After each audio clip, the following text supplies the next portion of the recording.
morning and welcome to another episode of Ek Mulakaat series with me, Smriti Bhanu. So today we have with us an eminent personality, a teacher, trainer and researcher and advisor in management, a qualified lawyer and social activist, Dr. Jagdeep S. Chhokar. A very heartily welcome, sir. Thank you. Sir is a PhD scholar in management and organizational behavior from Lausanne State University, MBA from Delhi University, graduate from Institute of Mechanical Engineering, and has also pursued a LLB degree from Gujarat University. He has given more than 21 years of his teaching career to IIM Ahmedabad and has also been the institutional director and dean. Let's begin with the interview, sir. My first question to you is, you have taught in several countries and several prestigious institutions. So how was your experience with students and teaching, and what were the major challenges you had to face and how did you deal with that? This is a very broad question. Teaching is a difficult job, although I suppose you learn it over the years as you go. And teaching in different countries and different cultures is different, because the expectations of students, the student-teacher relationships differ. They don't differ totally, but they differ significantly to the extent that sometimes you are kind of stumped and taken by surprise, and then you have to react on the spot. So it's interesting, it is challenging, but it always it keeps you on your toes. Particularly the kind of teaching that I have done, there is this perception of teaching that you have teaching notes which you have been using for the last 30 years and you keep doing that. The kind of teaching I have done, that has not been the case at all. Every class, even if you teaching the same course year after year, every class is different, and that is what I think makes it interesting. You don't get bored, you are challenged, and if you do it reasonably well, it is very satisfying. Sir, your researches and your writings have appeared in several international journals and popular press. With success there comes backlash and controversies and criticism. So what was your appeal? How did you deal with that? Well, criticisms and backlashes are, yes, you are right, they are very, very common, they happen all the time, and I have had, I would say, more than my fair share of them, and I am quite kind of immune to that. I don't bother that, and I have come to a conclusion several years ago that I will do what I feel like doing. If somebody doesn't like it, well, so be it. There's nothing I can do. I don't do anything to purposely defame or harm anybody. Seems like a confident approach. I write what I feel like writing, and if somebody doesn't like it, well, tough luck. And my next question to you is, sir, you have degrees in several different fields and different areas of education. So you had it in your long vision mind of pursuing these different things. What was the story behind this? The story is pure chance. There was no vision. I mean, if you want to know the story is I did not even want to become an engineer. When I left school, I joined a course in physics. Then circumstances so developed that I became a mechanical engineer and a production engineer. And I was pretty happy doing that. And then somehow something came up and somebody said there is something like an MBA. I did not even know what an MBA is. So I did an MBA.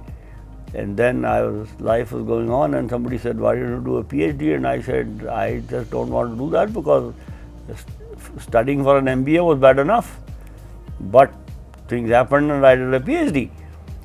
And then after that I became an academic and life was going on, and then I got into this social activism, I suppose, where we filed some public interest litigations as a group. And since we were doing that, I got interested in law and I did law. I did law at a rather advanced age of about 60, 61. So there was no plan, there was no vision. This just happened. Great, sir. So you mentioned about Dr. Ramakrishnan's quote that the occupation of teacher is undoubtedly more successful and more satisfying than any other pursuit. You yourself has been a teacher for a long span of your career. Do you really relate to this statement in the same way? Well, Dr. Radhakrishnan was obviously a very, very, very, very different kind of person. He was a true scholar and an intellectual. I have no way of even thinking like him, there is no question. But I think it is not for everyone to be a teacher. To be a teacher requires a special kind of mindset. And the way the perception of teachers has evolved over the years, what I think teachers today are expected to be is not what they were expected to be 50 years ago. I do remember teachers from my school, and I do remember teachers from all these education that I have done over the years till I was 60 years old. I have seen atrocious teachers and I have seen outstanding teachers. So being a teacher is not a kind of a job. If somebody has a flair to be a teacher and an innate desire and capacity, then it is great fun. But I have also known colleagues who were mortally afraid of walking into a class. I mean, you can't be doing a good job if you don't even want to go to your workplace. I mean, a teacher's workplace is the classroom. And if you don't enjoy being in the classroom, then you cannot be a good teacher. So, being a teacher is I did read that quote from Dr. Radhakrishnan, but it is a very difficult job. It seems easy for those who have a flair, but it's like, I very often use the example that if you ask Sachin Tendulkar to play the tabla and Zakir Hussain to play cricket, तो उनको क्या हाल होता?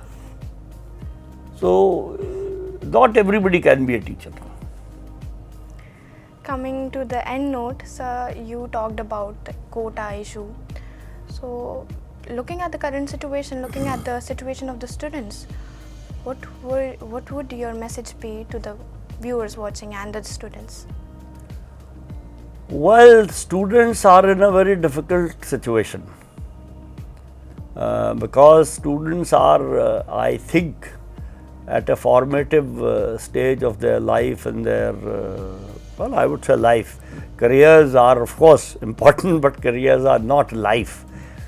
I have had, 3 careers. I was an engineer, I was a professor, and now I am a social activist and a lawyer. So, I think what students should look for is life, not a profession or a job, which is very difficult because there are economic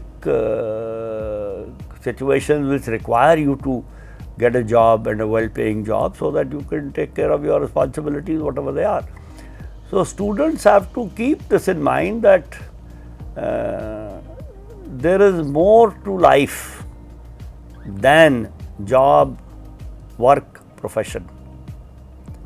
But this is very idealistic to say there is more to life. If there is no job, there is no profession, there is nothing to eat, where is life? So, this kind of balance is needed, which it is very easy for me to sit back at 78 and pontificate about it, but for a young person, this is a very difficult dilemma. So, students are having to do this when we are in a society in India and in the world a society which is itself confused. Now, when the society, larger society is confused, then how do you expect a young student who has not experienced life as much? It is very difficult for them to anchor themselves into something and then stick to it. So I have great, it's not a good thing to say, I have great sympathy for students, and I think they are in a very difficult situation, but it is also their opportunity to, mature and stand up. There is an Urdu share which comes to mind, which the students may not understand, but I will explain. It says, गिरते हैं शह सवार ही मैदान जंग में, वो तिफल क्या गिरेंगे जो घुटनों के बल चलें. What it means that it is only people who ride horses who will fall on a battleground. People who are already crawling on their knees, they are not going to fall. So the students today are riding that horse. If some of them fall, it's very bad. But you have to deal with. I also said something in the talk that you have got to do what you have got to do. So if students are in a very difficult situation, but they have to deal with it, there is no escape. So, I suppose people like me ought to assist students to the extent possible, and that's what I'm trying to do. But I have a great sympathy. When we were students, we didn't have these problems. Life was very simple. So this was Professor Jagdeep S. Chhokar. Thank you for joining us today, sir. Thank you for sparing your time. That's all for today's episode of Ek Mulakaat series. Thank you. Stay tuned.